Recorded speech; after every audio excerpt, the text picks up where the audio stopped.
my family. Oh, I meant tonight, right now. It's Oh, Good Yeah. evening. Hello. Hello. Hi, Kathy. Hello. All right, we are. Here comes Oh, Jen. there's Jen. Yep. All right, we got a few more people coming. Hello, and hello. Suzanne. Hey guys. Everybody's unmuted. We just want to say hello. Hello. That's what I don't know. I don't want Hi. to turn off the Hey, phone guys. call. Hi, Jen. Hey, Jen. How you doing? Hey, hi How there. are you? All right.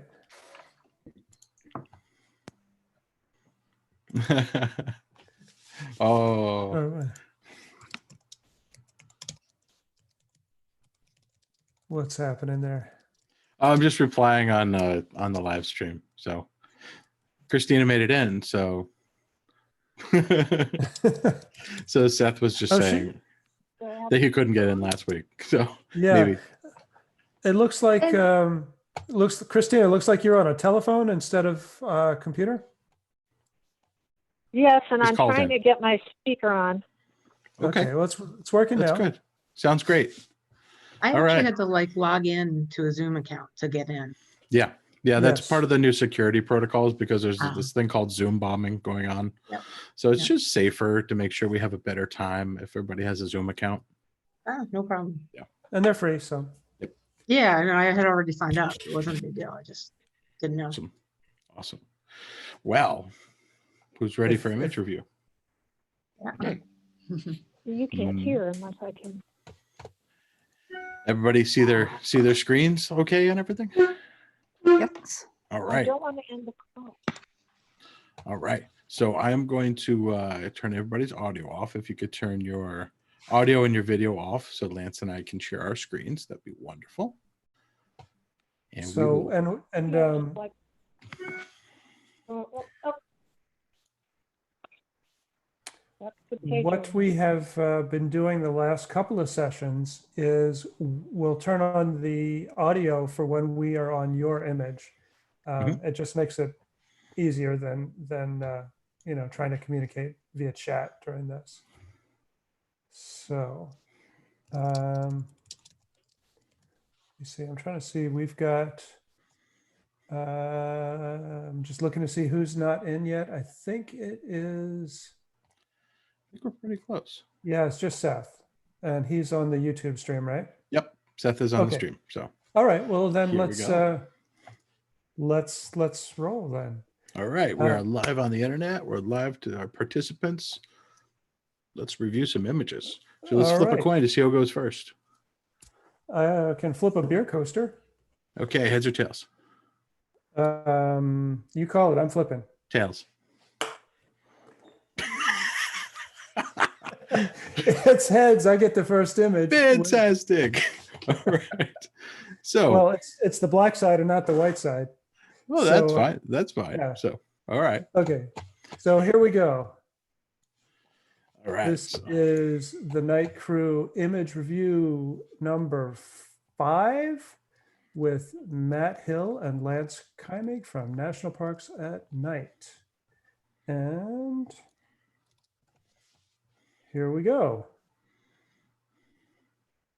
All right, this is Suzanne, and we sure know where this is from, don't we? Oh, let me unmute you. I got it. Thanks. Oh, we got it. All right. Hey, hi there.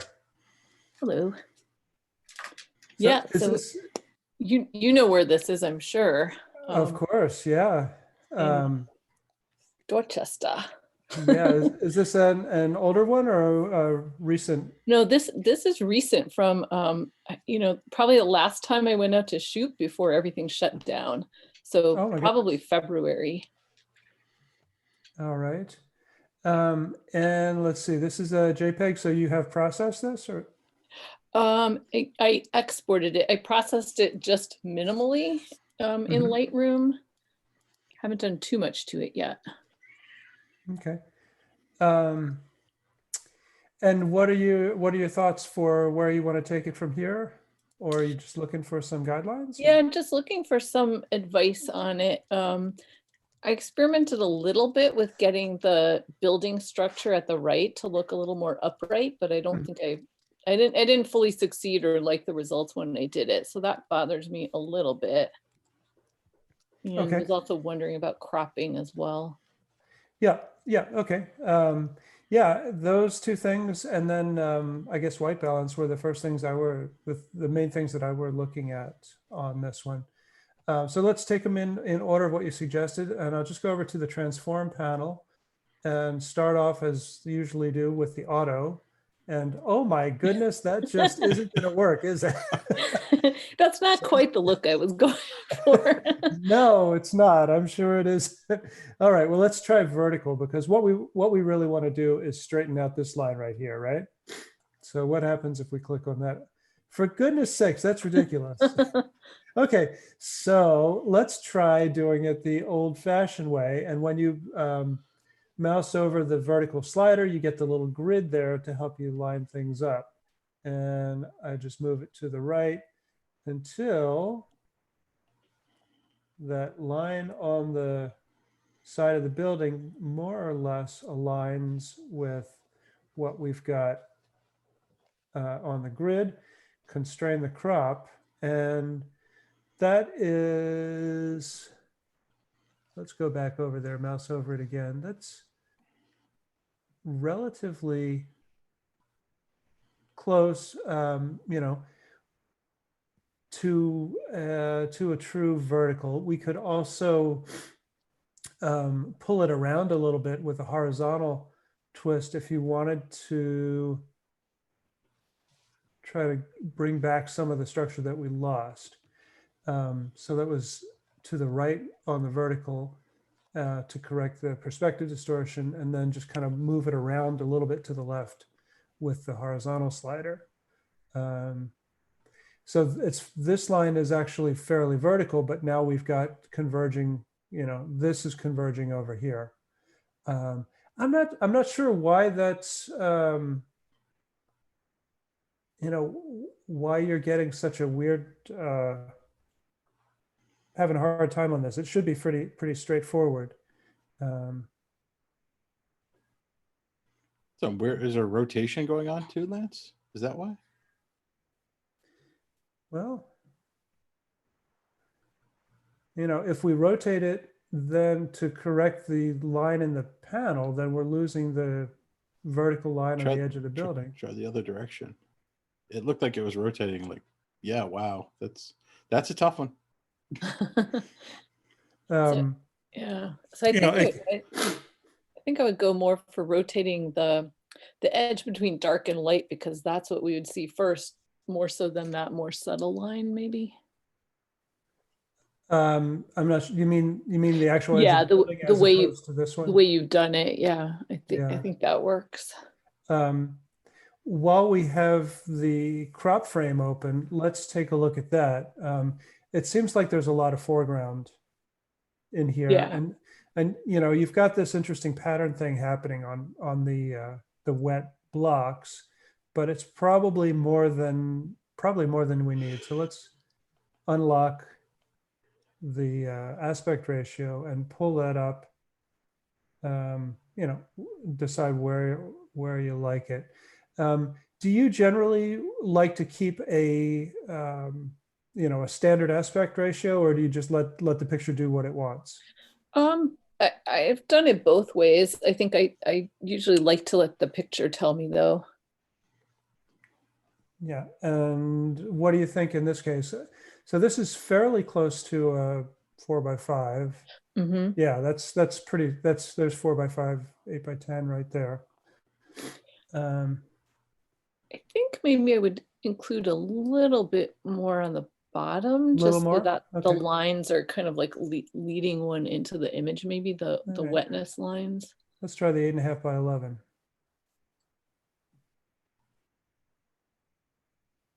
Yeah, I think I like that. All right. Yeah, it's weird. It's definitely warped in a strange way. Let's see, what lens this is a 20 millimeter lens, and no doubt you were tilted up. Hmm. And it looks like the white balance was set on on the blocks on the foreground. Did you click on one of those, or was that just auto? Or Yeah, I think I clicked on one of those in the foreground. yeah. So if we do that, yeah, you still have, there's still in this day and age, there's still some sodium vapor out there in at UMass Columbia Point. Did you try going around the image in different areas? No, but I kind of like some of the results you were getting there. So that's, what I normally do is I'll start in some of the obvious neutral places, like the blocks there, move it around, and this is kind of a compromise because it's getting some of that either LED or metal halide from the foreground, and then it's still picking up some of the sodium that's reflected off the sky there. So, you try clicking around with the eyedropper tool, get as close as you like, and then you can go from there, and of course tweak with the sliders if you want to shift the whole image one way or another a little bit more. Of course you can do that, but you could also, this might be in a one where you go into the HSL panel. And I know you're more of a Photoshop person than a Lightroom person, but you could adjust saturation in here just by taking the targeted adjustment tool. You could bring this blue down a bit if you wanted to go more neutral, or back up. And the same thing on the magenta. So it's picking up red and magenta if you wanted to bring that out of the sky. That's gross. But in addition, of course, to saturation, you could also adjust the hue. So if you wanted this blue to go more, it's picking on the aqua slider and a little bit of blue. Do you want to have that contrast, green magenta contrast here, or do you want to go for something a little bit more natural and a little bit more realistic? So if we're taking this more towards the green down here, then you go up here and make it more magenta. So you get this really strong, this is kind of like an old school film look, what you would get shooting color negative film in mixed lighting like this. And I am curious what you think of the airplane trail, because I had some without it, and then I kind of like this one because it added yet another angle, along with all the other angles already going on in the picture. Yeah, I'm glad you mentioned that too, because you've got these strong lines going this way. This one takes you back, and then you come up and back out of the frame. And without the plane going through there, like you mentioned, this is a big open space in there, and I think this. Let's go full screen on there. I think it keeps your eye moving through the frame, and whether you come in on this corner and go down and do the Z motion, one way or another, you're going, you're getting depth with that, and it's the diagonal lines in the entrance are taking you in, and then the steps take you up, and this line takes you back out. So you're achieving what you want to do with the composition in that your eye travels through the entire image. And of course, what you do with the color, there's a lot you could work on here. You could make it much more natural, or you can exaggerate it. And this is one of the reasons I always like taking classes here, because there was this very strong mixed lighting. It's where each light source is separated. So you've got foreground and background that are receiving different colors. So cool. It's haven't been here for a number of years, so it's neat to revisit tonight. Anything else you wanted to talk about the image? No, I don't think so. Thanks for the advice on it. I'll play around with it some more. Yeah, and I think you probably might have better luck doing in the free transform in Photoshop than we were here in Lightroom. And it's just weird. Sometimes this is amazingly effective, just clicking on auto and it just snaps right into place, and other times the vertical. The full adjustment, the full correction is oftentimes does what, this kind of weird thing.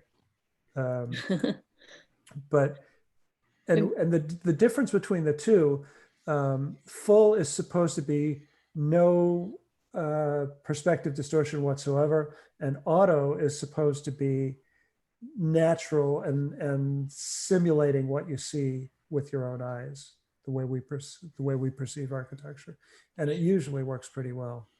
So I do have one more question about it, and I'm reminded of this because you mentioned last week that I forget which one of the NPAN guys doesn't like lines coming out of corners, but I look at that airplane trail and it kind of bugs me that it's not quite in the corner, but okay. so it's like, should it be in the corner or should it be like off to the side a little bit?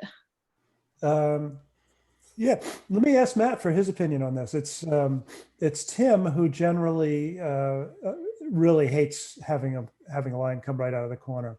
I'm a switch hitter. I can go either way on it. Matt, do you have an opinion? I have to say that it makes me uncomfortable always, 100% of the time, to put things directly in the corner. But this is the one exception that I've seen where I would permit it. I'll tell you why. Because of the Z shape. It's so unnatural to have a perfect Z in an image that you can get away with that living in the corner and vivisecting that top quadrant. I mean, like just completely containing that top quadrant.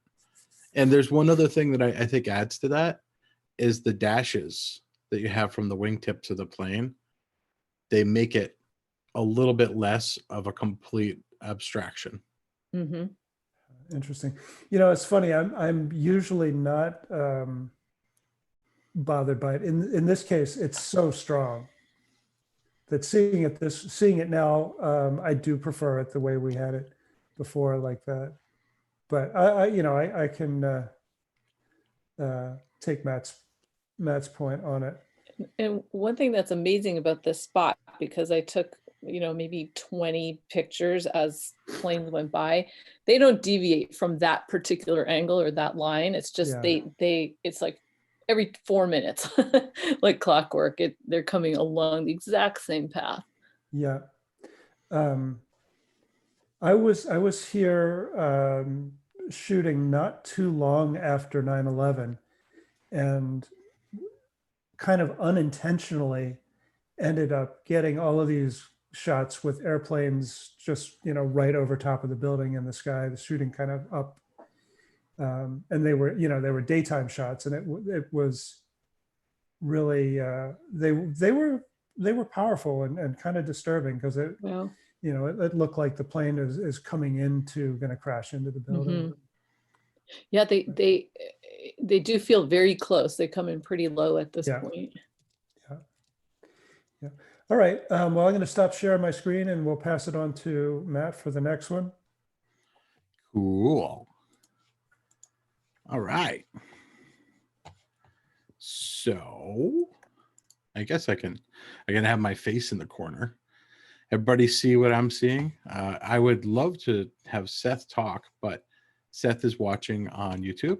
So I'm going to keep looking at the comments on YouTube. Seth, in about 10 seconds, you're going to know you're up. Boom. There we are. The delay is over. So I know there's a 30-second delay. Here we go. So we have a scene that I've seen in photographs before, but I haven't had the pleasure of visiting this place yet. This is such a strong scene. How can you say no to photographing this? So let's see. The first thing that I see that I'd like to talk about is the focal point, obviously, of this entire thing is the lighthouse, and the lighthouse isn't quite straight. So I'd like to just start by a little bit like that, and trying to straighten that out so that we can have a straight horizon line too. And then we have to make that decision. Do we want the horizon? I'm going to cheat in between the two and see what happens. That way it looks like this is leaning a little bit and that's coming out. It still feels like it's dangerously tilting to the left. And that must have been hard to deal with when you were doing this, to decide, because obviously you're going pretty wide. I feel more comfortable with a slightly tilting lighthouse and a horizontal background. Yeah, we'll play with that just a tiny bit. The next thing that I see that I'd like to talk about is you nailed it. You nailed the focus on the foreground, which was absolutely essential for this photograph. You even nailed it on the extreme foreground. So good job. Good work. I see your questions in YouTube. I will get to them, Seth. Hold on one second. So this is a great job focusing on that. But there's a however. There's little space invaders here, and I'm going to zoom in extra. This is an indication that you didn't nail the focus on the sky. So I'm going to guess that one of two things happened here, that this is a single image and it's not a composite. And if it were a composite, I would ask to make one image for the foreground that possibly could be even higher quality, higher ISO, a longer exposure at a lower ISO, excuse me. And then it'd be a little bit less noise there. And then you could shoot your star point shots for this lighthouse. Lance, is this a lighthouse that you photographed? I seem to recognize it. Yeah, this is Marshall Point, and I was there with Seth when we did this together. Beautiful. I assume so anyway. We were there together and we shot this. So Awesome. So is this a single burst, or is this a rotating? It's a continuous light source, and it's really, really, really bright. Really bright. Gotcha. Okay, so these dark lines are from the bars of the lighthouse? Yeah. Okay, great. All right, so now I know what kind of lighthouse it is. Sorry, I wasn't familiar with it. I just haven't been there yet. So it's a bright, always on, omnidirectional light source. So it is possible that you could have taken a second image, because there's not a lot of masking to do here, just a little bit in the bridge. You could take an image that's great for the foreground and a second image that would have gotten this back there. So you must have been trying for hyperfocus. And that's tough. If you're going to do hyperfocus for something that's this close to the front of the camera, you got to have a feather touch and be really, really confident about what you're getting. So yeah, these stars do need to be a little bit more in focus. Can I make a comment, Matt? Sure. This is the Tamron 15-30. He's shooting at 2.8. I have never seen that pattern before from out of focus with Space Invaders. Yeah, that's not the typical out of focus look for that lens wide open, and it's not the typical coma that you would get. Do you think the tripod moved? Yeah, that's what I was kind of wondering about. If maybe it was. I don't know. This line made me discard that, because this line happened during the exposure, 30 seconds, right? Right. And you don't see it move. Yeah, there's no wiggle in it. It's a good question, though, right? Setting that aside, somehow the focus was hyper focus. He says, he says 3 years ago at the time, this shooting two images just wasn't in his tool chest. Got it, Seth. Acknowledged. Yeah. So his question is, do I think this is over edited and the colors too pushed? I would say it's a hyper realistic image to begin with. I don't think the colors are too pushed. I just want to see, with all of the detail you were able to capture in all of this, like the brightness on the rocks here, I just want to see a splash more information down here. I think that the shadows are a little too crushed on this one. And I would want to see a little bit more of those shadows, not on the whole thing, but maybe since this is a baked in TIFF, we'll see what we can do with it. But let's see what we can do to pull up. Hey, no, my Lightroom's being naughty. There we go. So we're going to drop all those effects. We'll bring up the shadows just a little bit. I don't want to see a lot, but I want to see some of it. And I'm going to grab the brush and I'm going to subtract. I don't need more over here, right? So he thinks he uses a natural HDR on it. Okay. So just a little bit there. I don't need extra over here either. So, yeah. I just wanted to see a little bit more of the shadows so that there's a little more balance in this. I think that this isn't terribly hard to control in here with the brightness, and you compensated really well for it with the exposure. You might just want to, if you're concerned about that, pull down on the vibrance a little bit, and then it enters the realm of natural again. So if we just, that little bit of change there, we drop down the vibrance. Actually, I like that saturated color. So I'm going to go back on that. And I'm just going to say a little bit more information in the foreground will make me understand where this comes from. Otherwise, the other things that I noted, like I'm sure that as the years pass, we pick up more tools and put them in our tool chest. Knowing that you have more options nowadays would help you approach the scene a little bit differently and notice the space invaders, right? And I might also tone down this spot over here a little bit with a brush. I would just try and bring that down a tiny bit. Work on those, to just to bring them down a titch, because they are leading us into the scene and they're just a little hot, right? And I did it down and dirty, but here we go. That little bit of difference there. Ignore the dirtiness of the edit. Now the image is pushed into the center. The view is pushed into the center. And I have a curiosity now. Now that I'm just really curious about this. I'm wondering what it would look like square. Because you have that hint of orange in the corner. Like it both ways. Good work, Seth. A technically challenging subject, and I think you'd handle it really well. And I'd like to see what you could do with it today with the things that you know. Anything to add, Lance?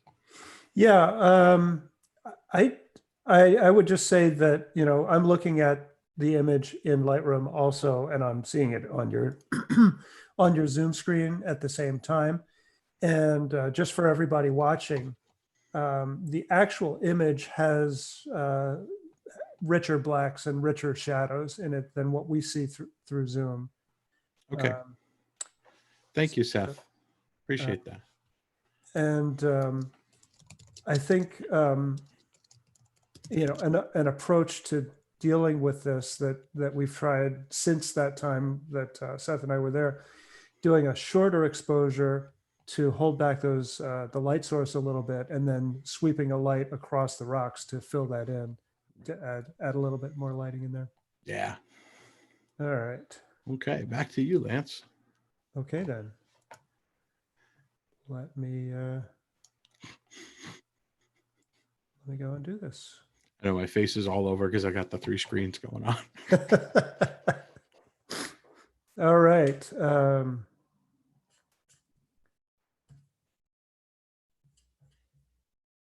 Sorry, there we go. All right. Let me unmute you, Marge. Hey there. I am here. All right. What can you tell us about this one? Well, this was in Chicago, and it happened to be, I went to one of the out of Chicago conferences a couple of years ago, and it happened to be Gay Pride Week. And I had never done trails like this before. And there are things about this that I like. For instance, catching the word pride in between those trails was Mhm. definitely an accident, but I like it. And I like the way the star points came out on the lights.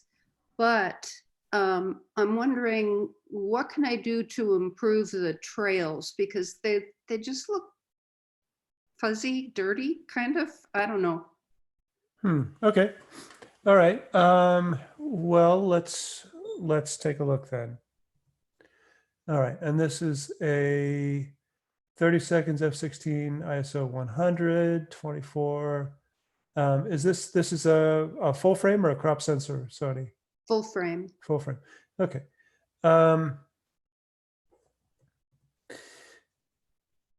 So you want them to be a little bit punchier, is that it? Yeah, I mean, I don't know. Is this acceptable? Is this the way they always look, or is this Well, there's a this lot be of improved? there's a lot of traffic going through there, right? So Yeah, and a bus.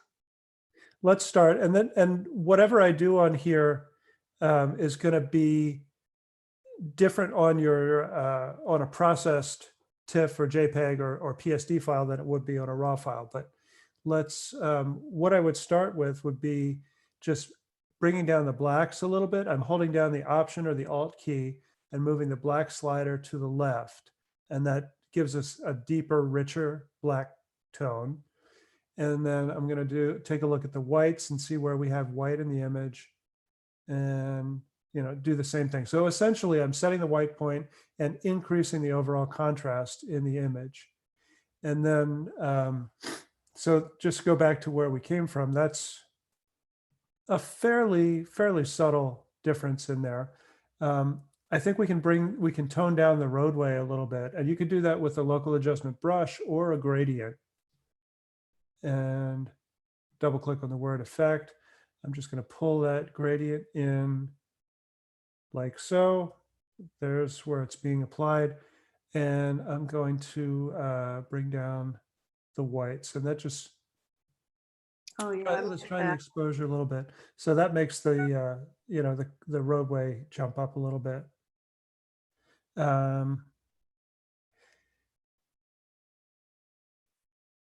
Let's see, if you wanted to, you could perhaps, where they're a little bit blown out in here, we could use a local adjustment brush and bring down the highlights. That's obviously too much. I think they're, well, it's because it's a TIFF file, not a raw file. We don't really know what information you have there in that, if it's, if it's truly clipped or not. But you could try that in your raw processor to see if you can pull anything back out of here.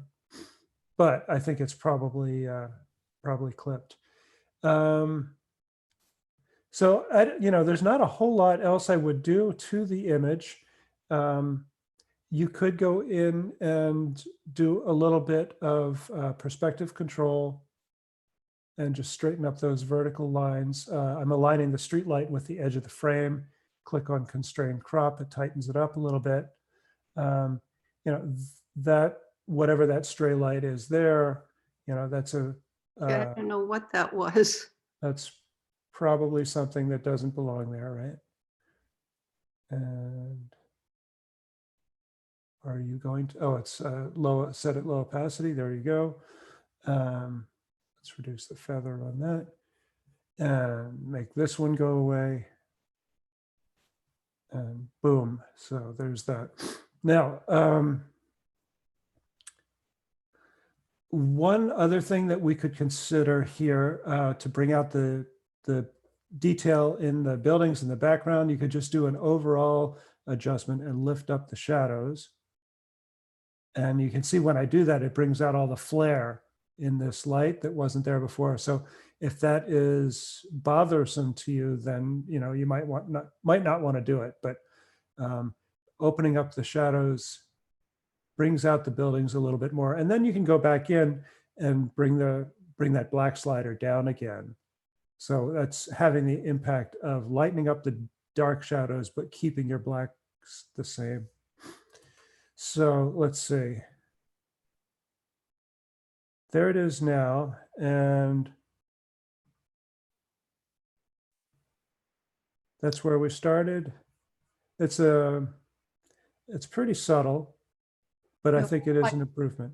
I think changing the road to a darker hue does a lot for the image too. Yeah. Yeah, I think that's the main thing. And then just taking the blacks down just a little bit. I do want to say I love your composition, though. I think it's a real strong composition. And as you mentioned, the starburst from the small aperture really make it. And it's just cool that this one, basically what happened here is I think this light caused this to be not show up, because this was so much stronger. And it's also cool that Pride shows through the lights there. So nicely done. Did you happen to do the Out of Chicago Live that they just did last week? I didn't, I was back and forth whether I was going to do it, and I thought, oh, I didn't think it would work that well. But it sounds like all of your guys that went really liked it, so I probably should have. Yeah, Matt and Chris both presented on there, and they said it was really well done. And I wish I did. That was Tim and Chris. Did I say Matt and Chris? Yeah, I meant Tim and Chris. It's all right. Sorry, dude. All right. Thank you, Marge. All right. Thank you. Back to you, Matt. Okay, so next we have Christina. Christina made it in. Yay! So I'm going to unmute Christina. She's on the telephone. I assume that Christina is watching. Yes, I'm here. Fantastic. And you can see it on YouTube? Yes. Okay, great. Well, no, I'm seeing it on Zoom. You see, oh, there we go. Great. All right. So you gave us a PNG. All right. So any edits I make are going to be restricted by the PNG. So let's take a look at this. Is this in Mexico? No, I'm kidding. No, this is Paris. That's cool. Wow, what a beautiful combination of colors in this scene. I love it. I love it. So you submitted this. Is there something in your mind that you saw as a particular challenge? I wasn't really sure about the crop. I kept changing my mind on it. Okay. And then I also wasn't sure about how much to light up the street. Okay. But that's pretty much how it was lit. We were staying in an apartment on that little street. It's in the Latin Quarter. Mm-hmm. Wow. I especially like this person down there just leaning against the wall. I think that's fascinating. All right, so let's see. Now, when you said lighten it up, do you mean while you were on scene or in post-processing? Post-processing. Okay, all right. Didn't have anything for lighting it up on scene. Gotcha. Well, you did a great job choosing the scene and exposing the scene. So let's explore if we can draw a little bit more information out of this scene. Now, keep in mind, this is a PNG. If you submitted a DNG, we could probably make some more dramatic adjustments out of it or fine tuning. I tried using a DNG and it didn't like that format for some reason this week. Oh, my goodness. Everything's going haywire. No worries. We'll do our best with this. All right. So let's just start with the shadows, because that's really where this is starting to happen. So if we pull those up, yeah, there is a little bit more information in there. Does it help? Not all the way. I think the only place that I think it could help would be a little bit in the street. So I'm just going to grab a brush, zero it out. I said zero it out. There we go. And pull up shadows and see if we can bring some more shadows in here. And maybe I'll hit the highlights too, because there's a little bit of highlights there. Let's see. Okay, so we're doing something in there, right? I don't really want to make this corner brighter. No, not so much.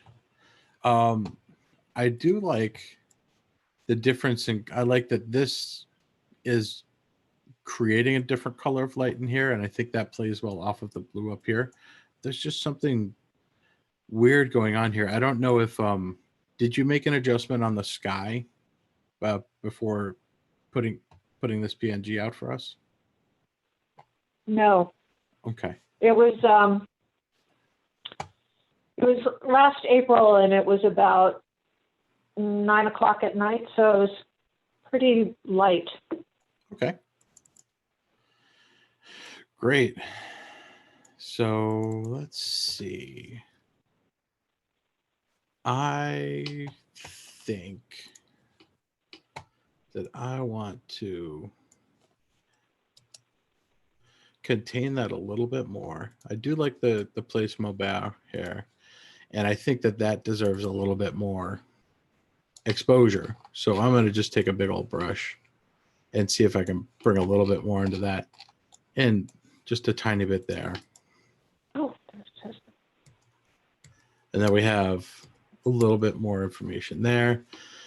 This blue is gorgeous, but somehow I can't do much with the highlights here. It's strange that the highlights are blown out. It looks like there was some over processing going on here, yet they still contain color. So normally if they're blown out, they turn pure white. So that part seems like strange fiction to me. So I'm going to try something, and we'll see if this works. I'm actually going to desaturate what's going on with the light here to make it more believable. And I'm going to pull the exposure back up because that light should be blown out. mm-hmm. And that to me, yes, it does make it brighter. But when it's less than white, it's not believable. It's distractingly not believable. Do you see what I'm doing there? Yeah, that's much better. Yeah. So by putting it back to where it should be, it was distracting to begin with because it's the brightest thing on the scene. However, now it's not distractingly less than 100% white. And I think I will just bring the shadows up about 30 points anyway. And then we have a scene that's just a little bit more. It's still mysterious. It's still dappled in light. It still has many different colors going on, but it's a little bit tighter. What do you think? Yeah, I like that. I don't know how it got purple in the street, but How it got what? so purple and so much magenta in the street. Oh, that's interesting. It might be because I am adjusting a baked image. If we were working on the raw file, if you go and trying these same things on the raw file, there's probably going to be less color shifting than me trying to adjust a PNG, which is a very compressed file. That's my guess. Okay. Awesome.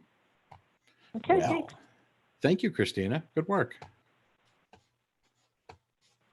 I'm going to pass it over to you for the next one. So on the Oops. I'm sorry, Christina.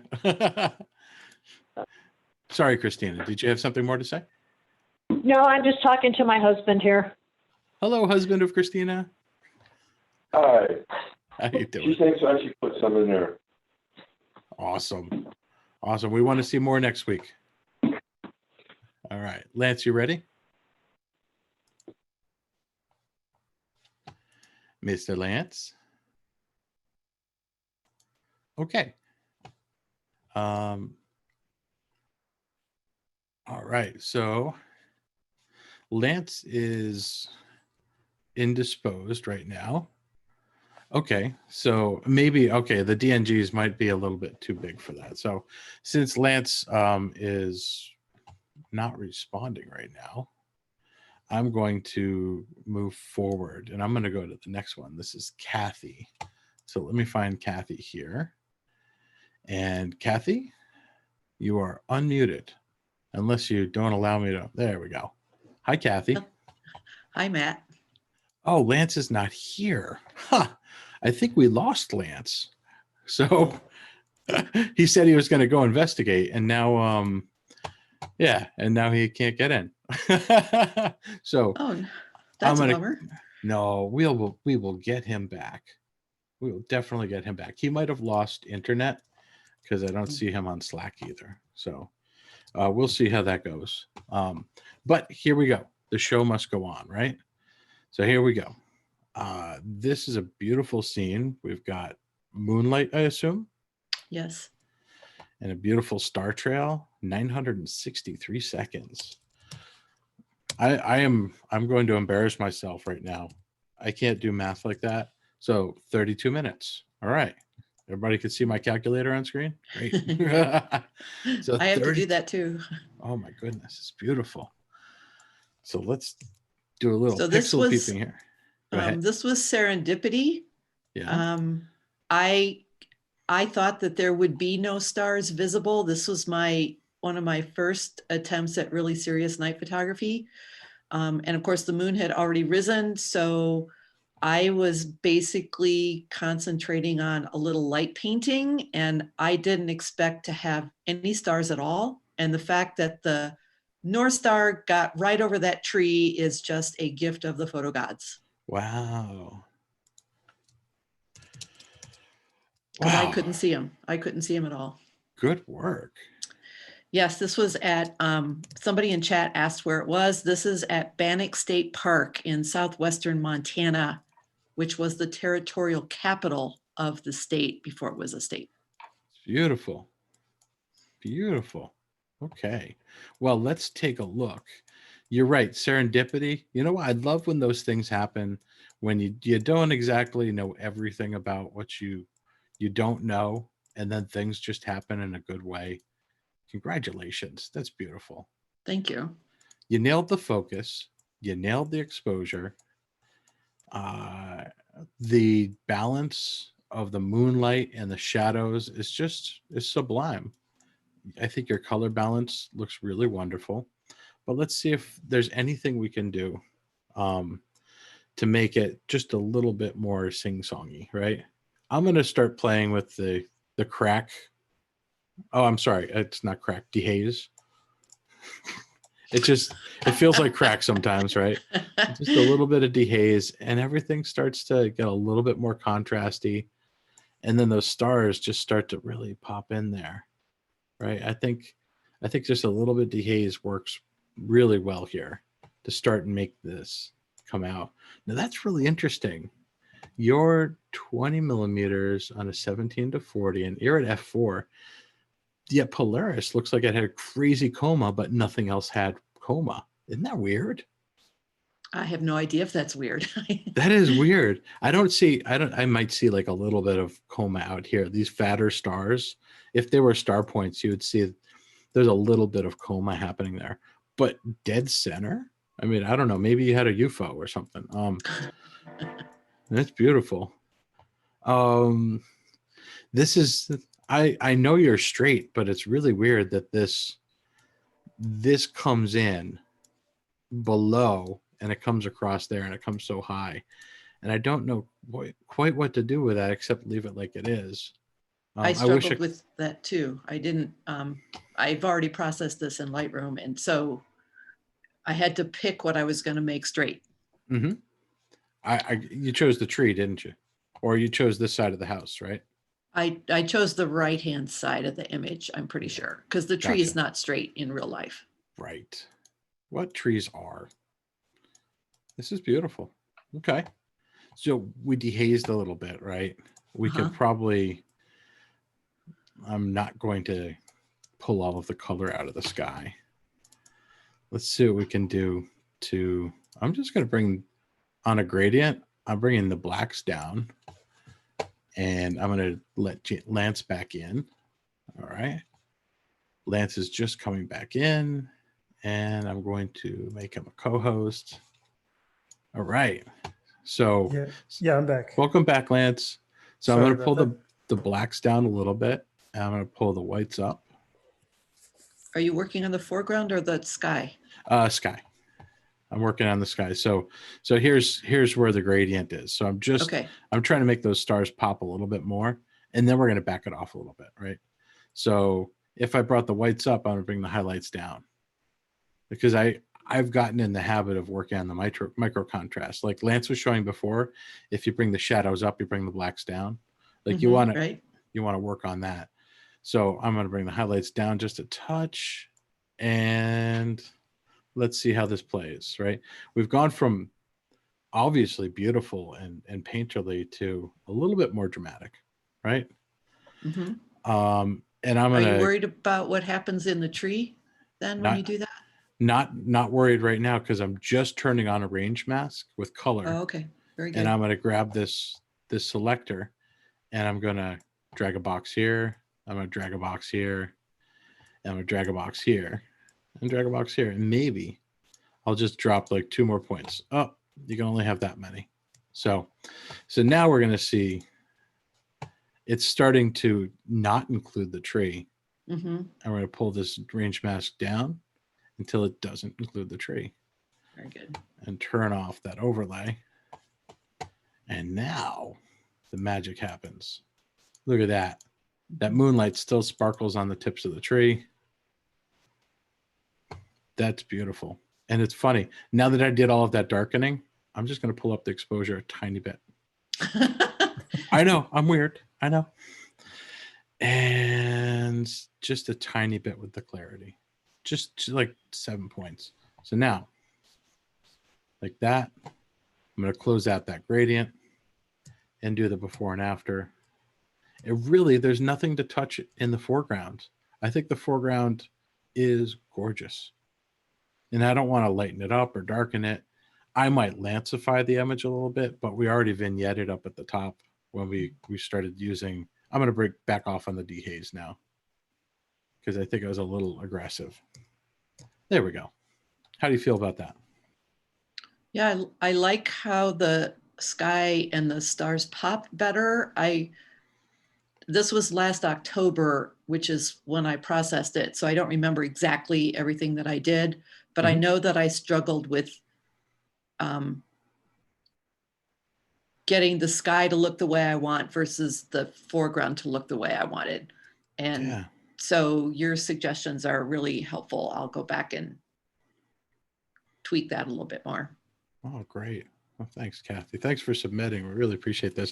This is beautiful. Finding a tree that goes that far above the horizon for a big sky shot like this is a really special thing. So this is a great capture, and you took it really far. So I can't wait to see what you do with what you learned here. Yeah. So I love especially the way the tree is cradling the the star circle. Yeah. Yeah, Lance, you weren't here for this, but that was complete serendipity because it was a full moon. I did not expect to have any stars at all. I couldn't see them. So that's a gift of the photo gods there. Wow. Cool. Now imagine if that was, an hour and a half, 2 hours of exposure and you had full circle on there balancing on the tree. That would be just That would be amazing. Go back. Is this a place you can get back to? This is Bannock State Park in Montana, so I can't go there right now. And it's usually not open at night. They had a special opportunity for people to come and do night photography there. So cool. So I drove the 3 hours down there to do that.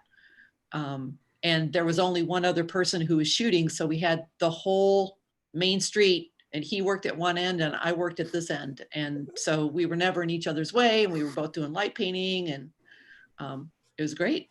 Amazing. They had a night photography event and only 2 people showed up. That's unusual. I guess they had other people signed up, but there was no instruction. It was just the opportunity to come and shoot. And they were wondering if maybe that was part of why they had less turnout. I'm like, I'll go for that. Sure. It could be because it was a full moon and so, Milky Way and star points are really what so many people want to do these days, right?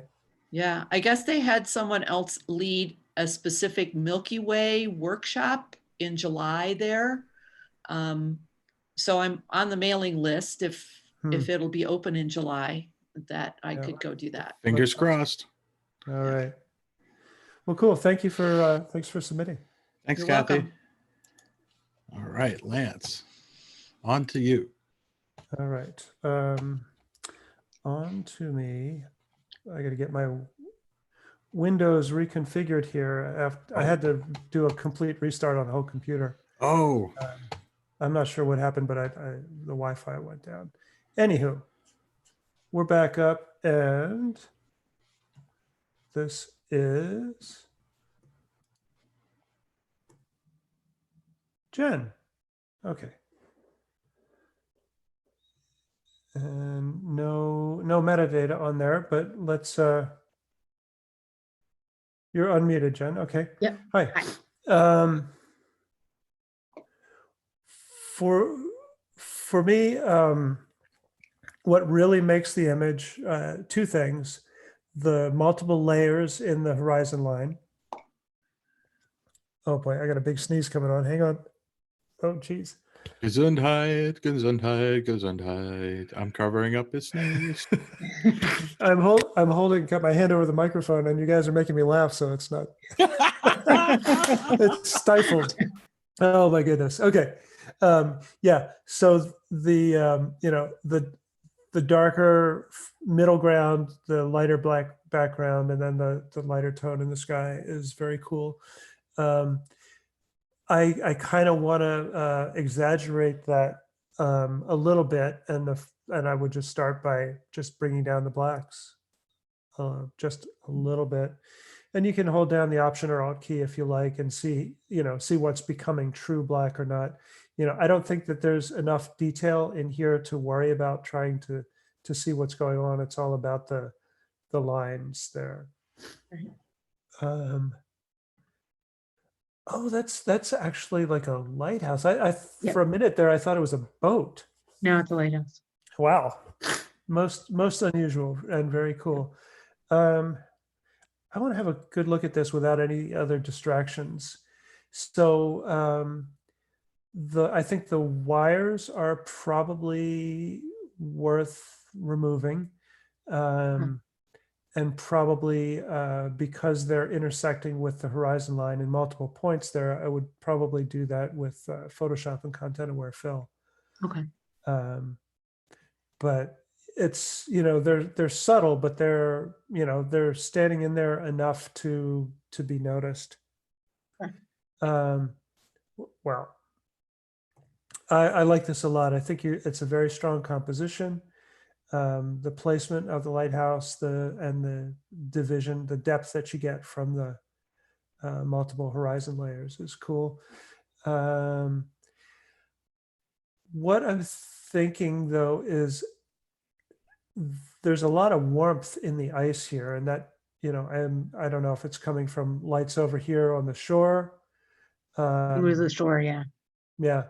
So one way or another, I might consider desaturating that. So I'll just go in with a gradient, because that's a tight little gradient on here, and try just desaturating a bit. We could put, we could put a range mask on there, and whoops, didn't mean to do that. Grab our range mask, and basically I'm just wanting to, there it is, just take the color out of the snow. Right. And just make it look a little bit more like ice than dirty ice, right? Right. Right. So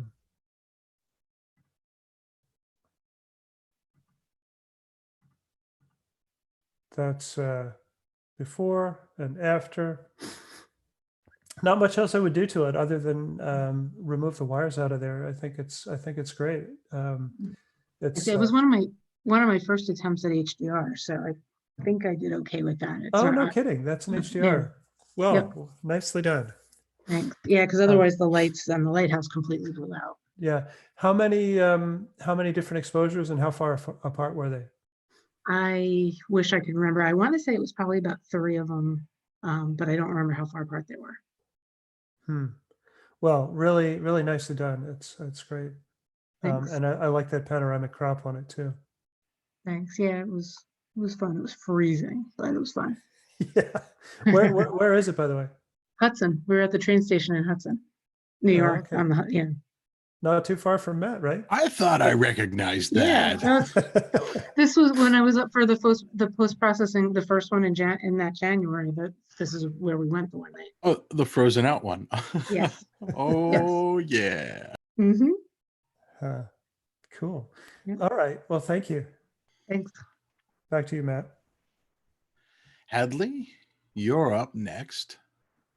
And you are Yeah. unmuted. Oh, I just did that. And then I undid it. And then I redid it. Yeah. And now sorry. I'm back. Okay. No, that's fine. Okay. Hadley, welcome. Thank you. Good to be I here. think you know what? I'm delighted that you're here and I'm here. But I think that Gabe should be here instead of me. And everybody's going to understand when I zoom in. Right. Is this a response to Gabe's shoot at home challenge? Yes, it is. Homage to Gabe. Oh, that's awesome. Gabe. I'm going to slack him. We are sorry that he's not here tonight. Oh my goodness. But we will definitely share this with him, Hadley. Yeah. Okay, so walk me through. I'm curious. Tell me about your light painting here. I did it a zillion times because I had a very difficult time light painting each individual hat as I walked quickly around the table during 30 seconds, turning the light on and off and trying not to get my shadow in there. As far as I can tell, the shadows are not there. But I had to do it a lot of times before I finally was satisfied. Now I really wish Gabe were here, but we will make sure that he watches the playback on this one. Oh, that is so awesome. That is so awesome. You nailed it. You nailed it. Is this light coming from the house or did you also light paint that? I did not light paint that. I did light paint on the far left-hand side. You can see a stream of light there. Yep. It was choice. A pretty warm night and I was concerned about pixels turning up. And I did 30-second exposures on the star trail. Smart. And that's a clean stack. I mean, I could see all the... What camera are you shooting here? This is a Sony A7S, the original. Gotcha. I was going to say it's a Sony. I see this on short stacks. I see this more and more with Sonys, not exclusively, but I think it's something that's really clear how you can see almost this Morse code effect. One of the problems I had, and I had to deal with it, is that there seemed to be an interruption very beginning or very end of the star trail. So there were little dots, and I went in and, took them out individually. I don't understand why they occurred. I have not had that problem in the past, but I also had the problem just a couple of nights ago. So I don't know if it's a camera problem or what. You're talking about this one dot and then the yeah, rest that's of them one continue? I missed. That's a very good example of one that I missed.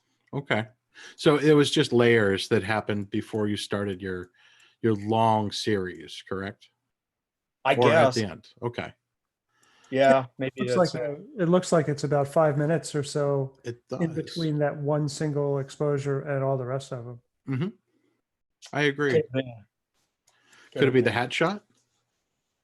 It would have been the hat shot because I did the hat shot first, and then once I was satisfied with that, I started the star trails, and I did that for about an hour and a half or so. Do you still have the PSB/PSD? Yes. Great.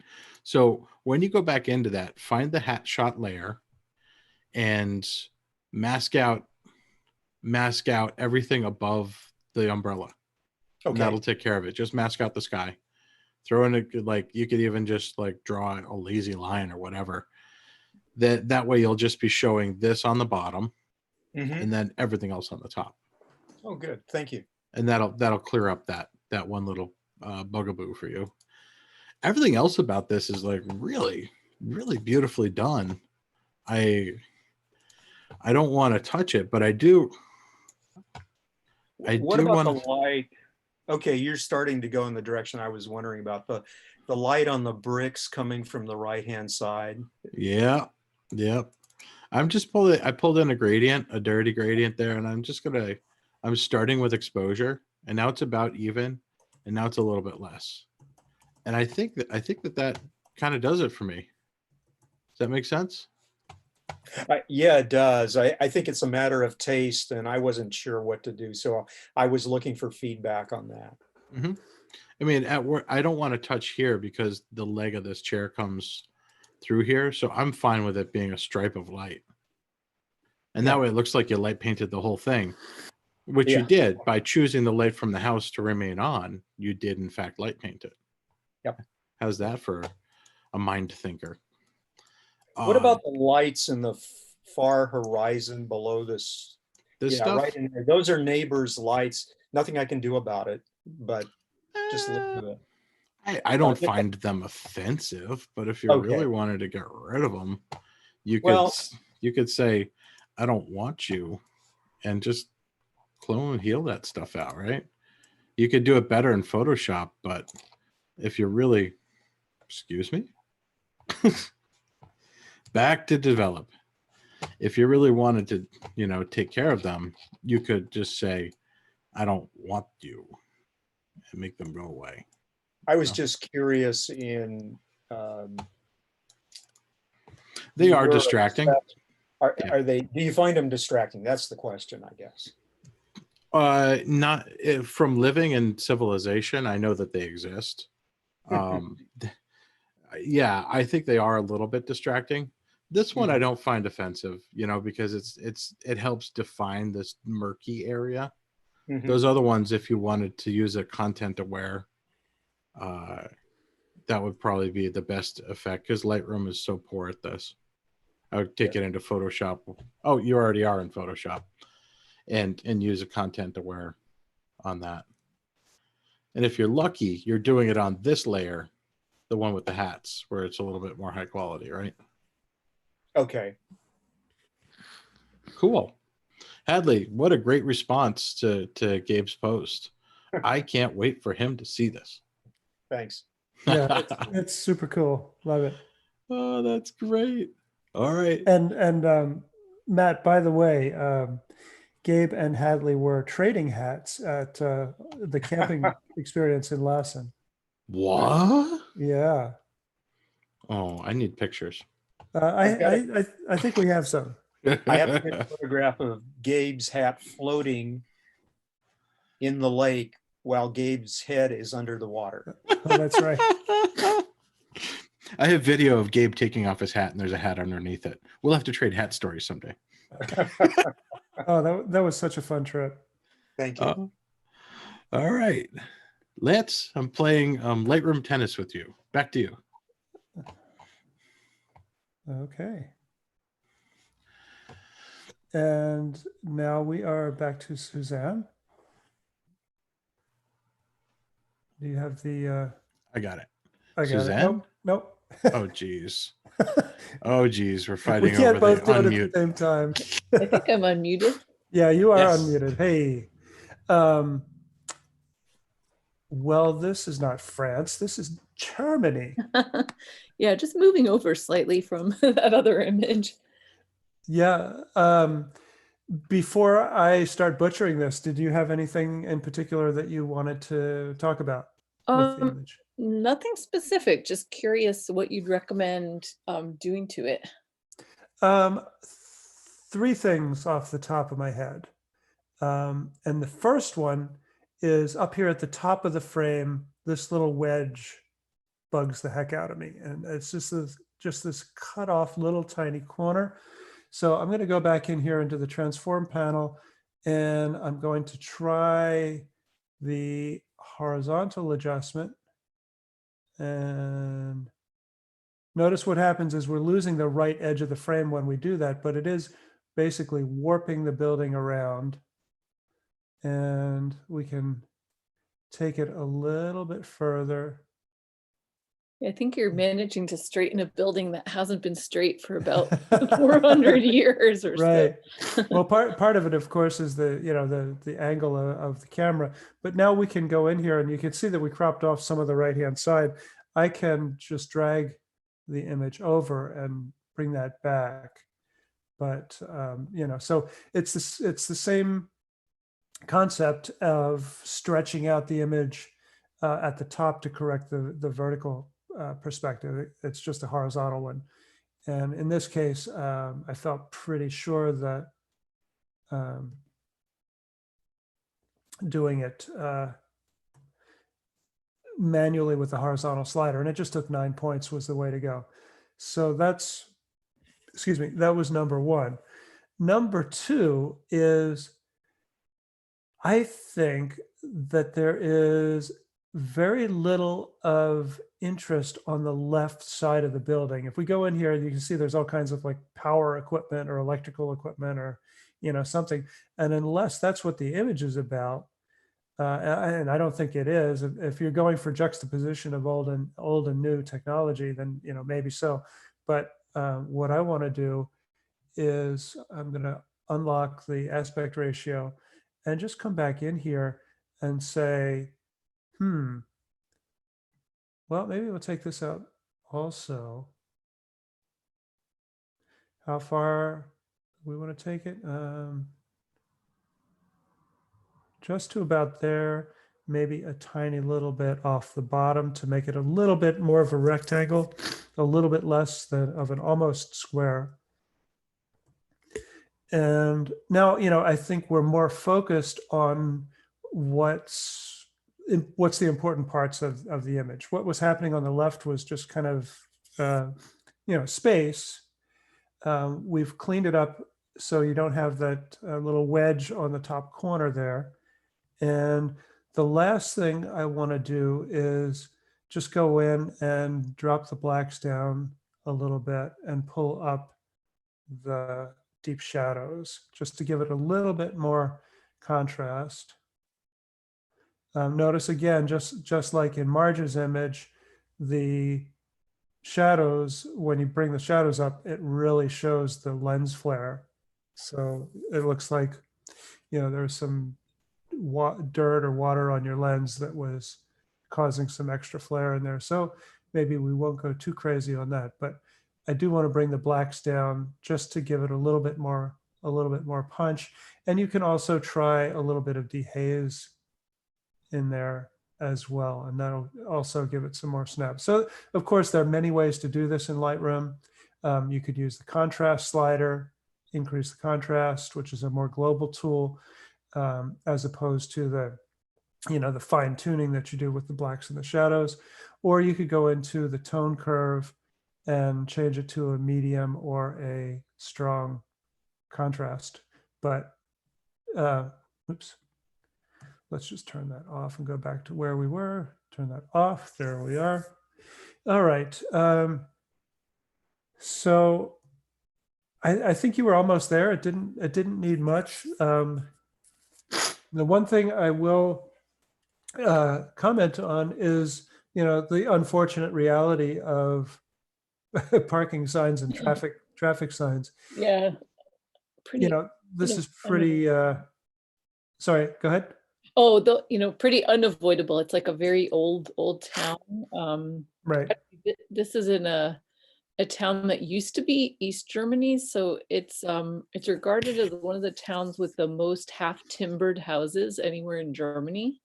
So it's a kind of a cool place with a bunch of them have been fixed up and some are still really decrepit, which actually was more interesting to me. But yeah, it's very cool. And try as you'd have to pay a professional retoucher to remove these out of here. That's a very complex job for anybody to if you wanted to actually take those out of there. I think it's fine. It's part of the reality of the world. And this one, the round one, actually makes for kind of a nice complement to the streetlight in terms of shape, and it's a attention grabbing point that brings you over here and takes you down the street. But I think the one behind it, the zone one, is a little bit Yeah, that's a little more distracting. Even though it's not as bright, it's more problematic to me. And I do somewhere have another exposure that has like a little less exposure, so I might be able to layer in something for that street lamp so it's not blown out at the top. That doesn't bother me. Like Nat said on Christina's image, it's natural, and you kind of expect it to be that way. Yeah, I mean, you can certainly try it, but I don't think there's a need to. It looks pretty good, I think. Yeah. Yeah, really nicely done. You could also do there's some of that lens flare up here in this area, so we could do a local adjustment brush and just bring down the blacks in here as well. But I think that would clean it up just a little bit more too. Just last question. What do you think about the crop over here on the left side? Do you agree with that, or? Yeah, I like it. There's not really anything going on over there. Right, and I don't think it feels unbalanced, even though the building's all the way over on the left. You've got this strong circle here that is like a counterpoint and gives you some visual punctuation, if you will. Cool, thanks. Thanks for the tips. All right, Mr. Matt. On it. All right, here we come. Here's another image from Seth. And I hope Seth is still watching on YouTube. I really like this. I was gonna say I'm gonna Lancify this, but I'm not going to. I'm going to look at this without distraction, just by going full screen. This is very painterly. It's got areas of softness and sharpness, brightness and darkness. We've got some shadow detail. We've got some nice highlight control going on. All in all, it's a very controlled capture and a beautiful edit so far. All right, Seth is still here. So Seth, now that I've said all of those things, and about 30 seconds going to pass, was there something in particular you wanted us to take a look at in this image that was challenging to you? And I'm just going to sort of poke around while I wait for you to hear that and reply on YouTube. Take a look. I could see like some artifact over here of the processing where there's a little bit of a light. I don't know if that's, is there still too much space on the left?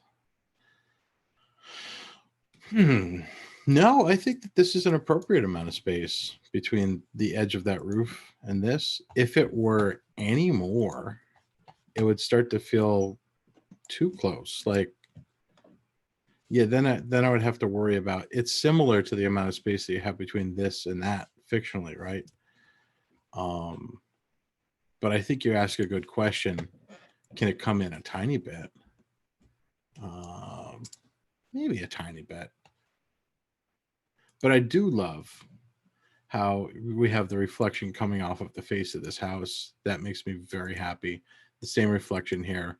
All of those things are beautiful. I think that it is mysteriously soft in some places and mysteriously sharp in other places. And I might consider, I don't know if you're into this level of fiction, but completely removing that thing, just getting rid of it, because it did distract me a little bit. The building on the lower left seems weird. Yeah, in here, I think I see a little bit of brightness there and then a little bit too darkness coming in here. So if you could even that out some, then you would probably have, let me just see what I could do to show you what I mean. If this were a little bit more even with the rest of that,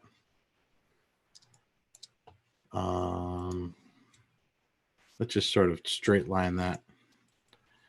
And then we'll pull that back down a little bit. And then we'll start a new brush. Boop, new. And then we're going to make this all the same amount of underexposure, we'll start to even that out. Yeah, it just seems a little overdone or a little bit soft over here. When you see sharp there and soft over here. Yeah. And if you don't remember how you did it, that's fine. You can go back to the originals and open it up again and see what decisions you make this time. I love that part. I think that part's fun. And you know what's really interesting is this road is very bright leading up to it. However, it's beautiful because these lead you right into the scene and over here and over here and over to that. And then these beautiful lines through the clouds are taking you out there. One thing I did notice is it's just like a little bit of over processing up here. And since we have a TIFF, I don't know if I do it. I would pull down the texture in the clouds or the clarity or whatever's going on up there. So I'm just going to zero this out, and I want it to be a little bit softer in the clouds. I may even pull the dehaze down a little bit. And let's see before and after. You see how you can see the artifacting here, and now you can't see the artifacting as much. It does make it look even more painterly when you don't see the digital noise there. And now I have just a radical curiosity, because sometimes I ask myself these questions. That is hella strong. I mean, it's beautiful that you got this other stuff here too. These bushes over here, I'm not saying really add a huge amount to this, but these two just by themselves, pretty amazingly strong. This is like a book cover to me. And I think that's pretty beautiful. Yeah. Good work. Next time you do approach this edit, try and strike a little bit more of a believable balance between the softened things that you did and the hardened things, because it gets a little extreme at the edges here where this landscape is unnaturally blurry. Make sense? Good work, Seth. Lance, I'm going to bounce it back to you since Seth can't speak for himself. So okay. Let me go find, you can just hit screen share and grab it from me. Do it. Got it. All right. So we're back to Marge. Got it. Hi, Marge. Hi. Are we in Las Vegas? No, we're in Dubai. In Dubai. Oh yeah, this is the barge in the background, isn't it? It's yes, it is, and I spent a month there. My son lived there for 8 years. He's a corporate pilot, and so I got to spend a lot of time in this place. I just loved this whole area, but that was when they had the bad stuff happen over in Paris, and so they lit the Burj in red, white, and blue, and it was really incredible. I've just got a ton of these pictures. And this one, you know, I really like it, but I'm wondering, I have others that I cropped. Is it too busy? And, you know, just what's your opinion? Okay. Well, let's look at it full screen first of all. I did do that. I meant to do this. So we can see just the image without any other distraction there. And yeah, there's a lot going on in here, but I think it's pretty well composed. It's pretty well balanced. You know, the palm trees lead us back to the archway. Then you've got the reflection, and the red, of course, draws our attention to the barge. Yeah, I don't really have a whole lot to say in terms of what to do differently here. I'm going to do the same thing I did with Suzanne's image and a little bit of horizontal perspective control. When you're doing a straight-on shot of a formalist composition of architecture like this, if you will, it's so hard to be dead on square. You've got the virtual horizon in your camera where you can level it in 2 dimensions, but being completely true to the facade of the building is tough. And it looks like, just see in the reflection here, it's just a little bit off. Mm-hmm. So if I swing this around a little bit. Oh, yeah. I really Um, struggle with getting everything straight. It's hard. It is definitely hard.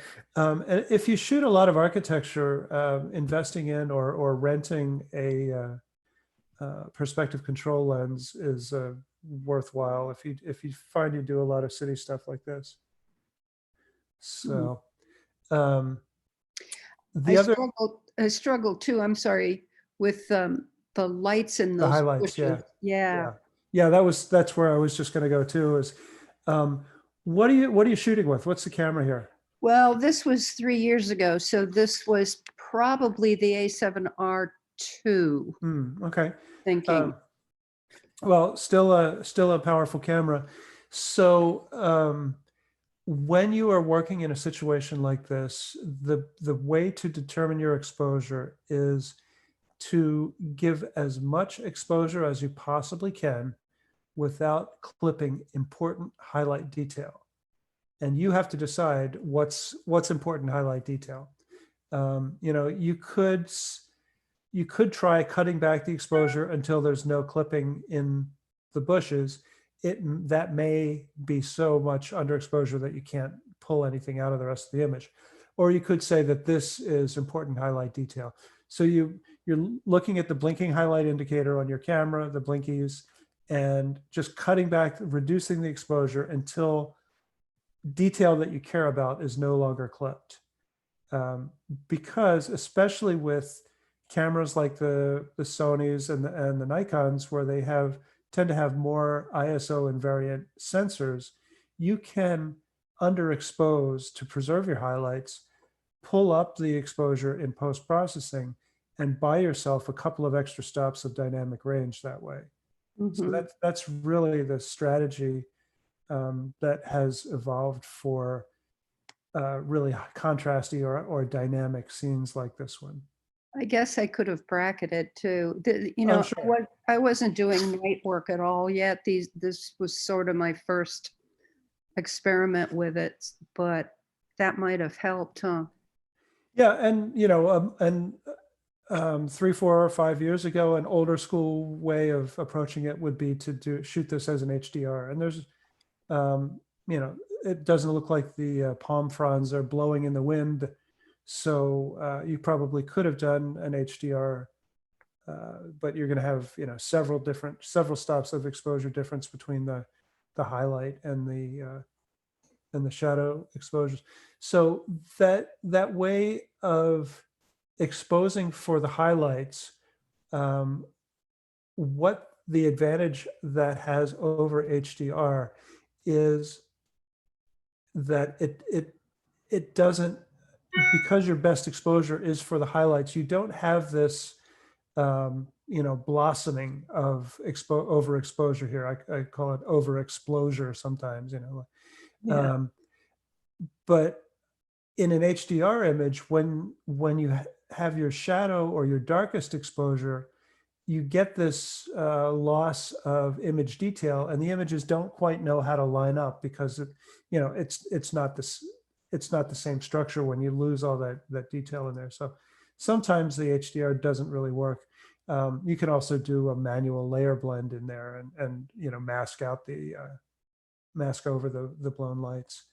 It's a very tough situation. And of course, one other way still is to shoot it earlier in twilight before it's completely dark.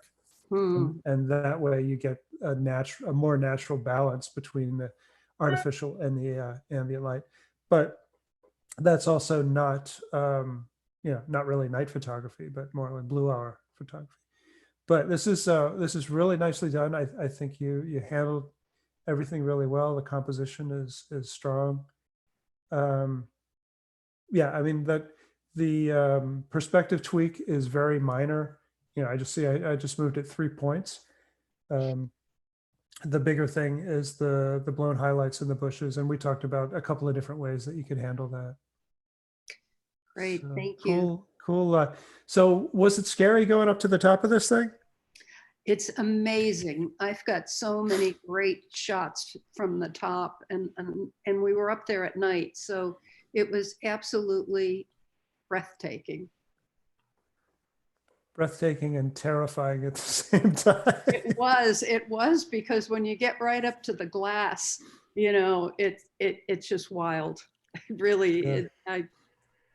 I loved the place. I just had the best time. Cool. Well, I'm glad you had that experience. Neat. All right. Thank you. And Matt, back to you. I'm on it. All right, Christina, you're back up. Hello. Hi. So where in Utah is this? Oh, this is Arches. I love me some arches. Other Arches. Oh yeah, gorgeous. Gorgeous, gorgeous, gorgeous. All right, so we have very short exposure for nice star points. And I want to start off just by saying I think that tell me first, this is an 11 to 20 millimeter. So what kind of camera were you using? Crop sensor. Uh-huh. Nikon 7200. Okay. All right.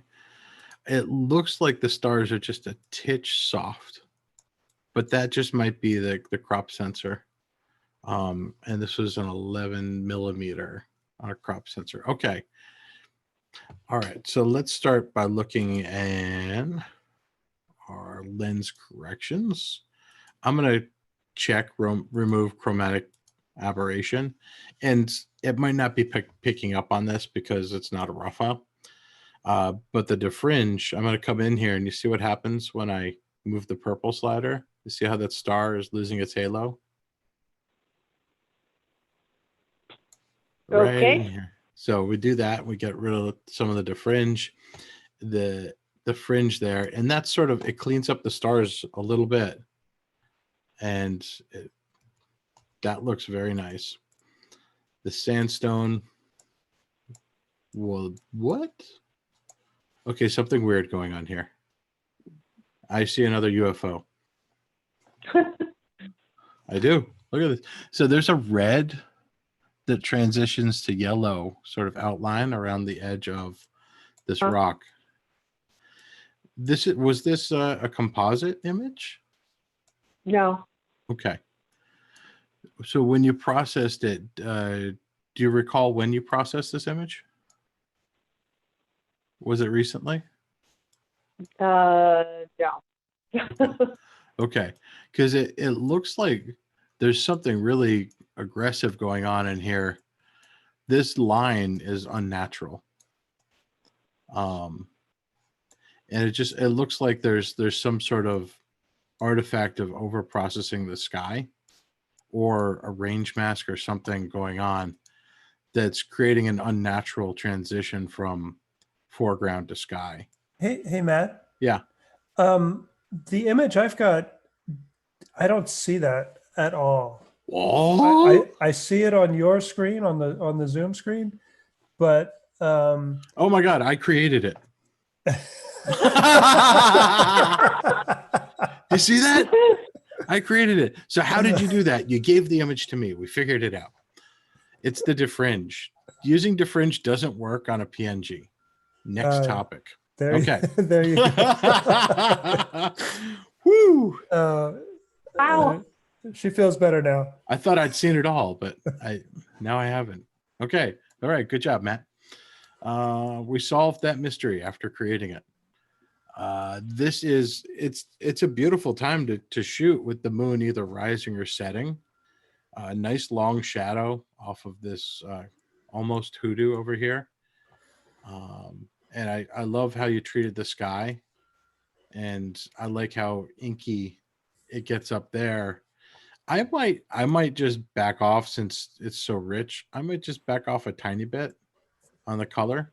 I'm just going to pull the vibrance back just a couple of points, like 8 or 9 points. And it goes from really juicy to like I'm there standing in the moonlight. Does that make sense? Yeah. Yeah. And if you get to go back there again, and hopefully we all get to, I would just do a little bit of like the border patrol, as Gabe calls it. Although that phrase just makes me uncomfortable. I don't know why I repeat it. and get rid of these branches that intersect with the edge here just make me a little uncomfortable. I would either crop right into the middle of this so that you're in the middle of a branch so it's containing it, or shoot it a little bit looser next time. But I do like that. I do like that there. Lance asked this before. Are you a natural cropper, or do you crop to what the image calls out for? Whatever the image wants. Okay, fabulous.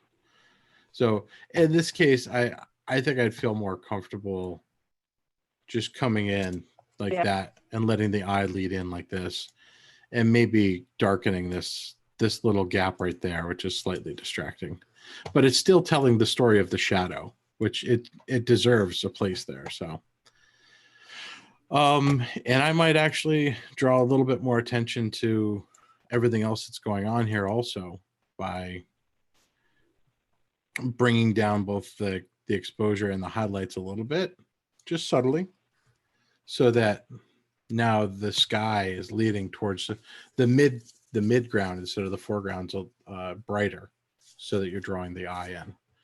And now we might actually, I haven't lancified once. I might lancify. There we go. And that's a little aggro there, but just bring it in a little bit. So yeah. So now everything's sort of pushing towards the center, but not in a really, not in a way that's saying, I don't know. I'm losing the words, but does the visual explain what I'm trying to say? Yeah, this is great. I can't wait to go back to arches. I hope that we all get a chance to do that this year. That'd be wonderful.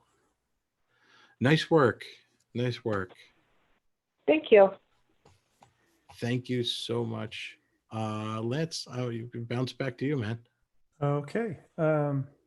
Yeah, we've seen, I think Christina has done images every week, and we've seen mostly cityscapes from her. Ooh. So it's neat to see something different, natural landscape there. All right, so now this is the last image, I believe. Yes, it is, and this is Kathy. Yep.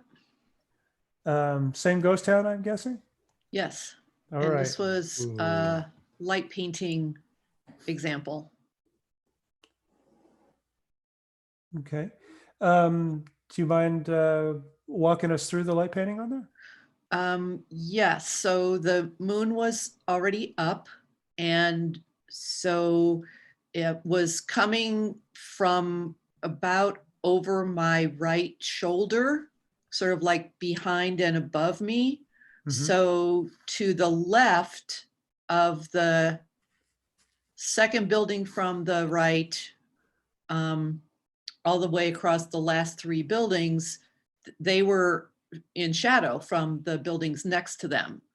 So I was light painting, I think I light painted a little bit of the front of the second from the right building, but then I definitely shone light on the third building over and a little bit on the side of the church, you know, facing towards the light source because they had shadows on them. And probably also the stairway railing into the church, in order to, because otherwise you literally couldn't see them. They were just black if I didn't put any light painting in there. Right. Okay. let me talk about the lighting first. And what I'm seeing is, you've got a real hard shadow on this door and a real hard shadow on this door, and then there's a hard shadow back there.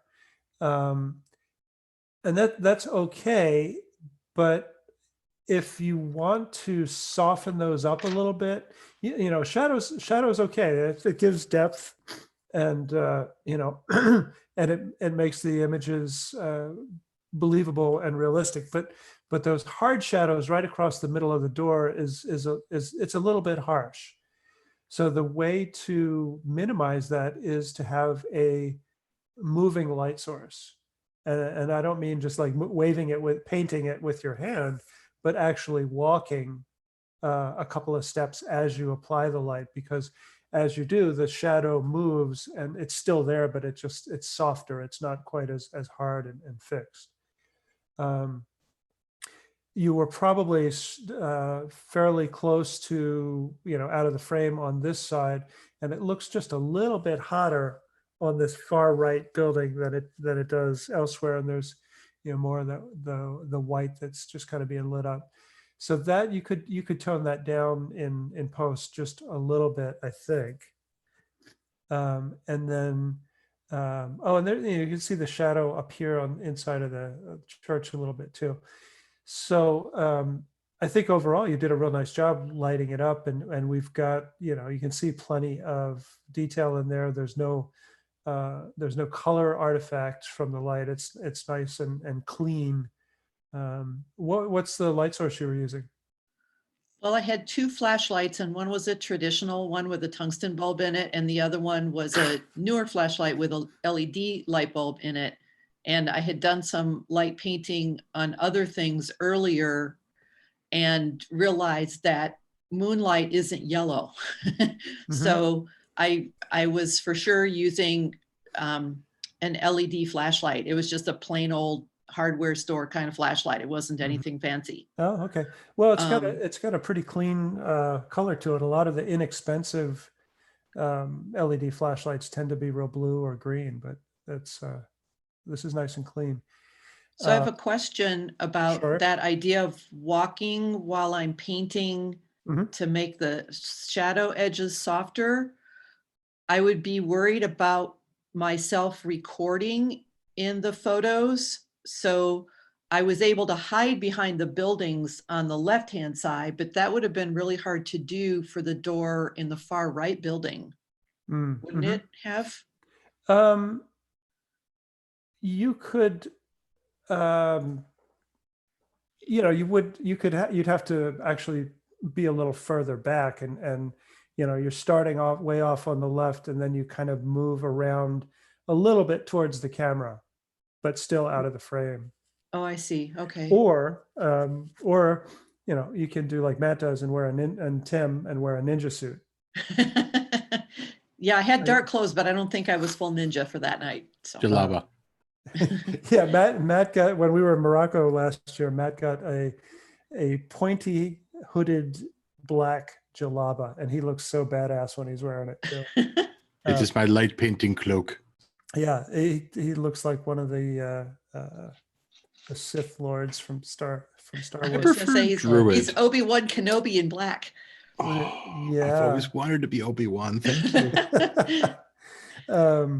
And Tim goes so far as to wear black gloves when he does it too. Oh wow! But so there, and you can also use a softer light source. That's another way, having a diffusion, whether it's something as simple as tissue paper or a large diffusion screen in front of your light source. That's just another way to soften it up. You can also sometimes you can cross light from left and from right. In this case, it wouldn't help you because you've got these angles on the architecture. If you were to cross light from camera left, you're going to have a shadow from this edge that's going to cast over here. So that doesn't work in this particular situation. And I've got the moon, coming in from the right, lighting parts of it. So it would look really weird if you lit it from the other side. Yeah. So it looks like you're going for natural. Yeah. And the hard edge shadows make it a little bit unnatural. So, so try diffusion and try moving the light. And even if it's just, moving the light 2 or 3 feet left to right during the whole time that you're adding the light, rather than holding it in a fixed position, that can do it. Let me go out of the full screen here, and there are just 2 things I think I want to do to it. I think you did a nice job processing it. The lancification that Matt mentioned, just kind of containing that image a little bit with some post-crop vignette. Lancify it. Yeah, and it just kind of contains that image. And then if that's not quite enough, a gradient there. Let's see. I'm just going to apply a gradient across the bottom, and let's try whites. Yeah. And a little tiny bit of exposure just to de-emphasize the walkway a little bit. And so it's, one way to think about this is, when you have everything kind of equally illuminated, you're telling the whole story. You're giving away the ending. It's all right there for everybody to see. And leave a few questions, leave a little bit of mystery in there. You don't have to have like the mystery of what's going on behind these dark windows. You don't have to show full detail everywhere. So it's very pretty, and I think you've done a good job at it. I like I like seeing star trails once in a while. So often these days it's just star points that are and Milky Way is all anybody wants to do. You might don't tell your local astronomer, but this one, because it's so bright right near the edge of the frame, you could consider cloning that out of there. Yeah. It does draw the eye over to the edge of the frame. So if you're, morally opposed to it, of course, don't do it. But, it visually, it does draw your eye over to this edge of the frame and kind of out of the picture. So I would consider cloning that down, or if you can successfully just dim it down, that's one way to go about it.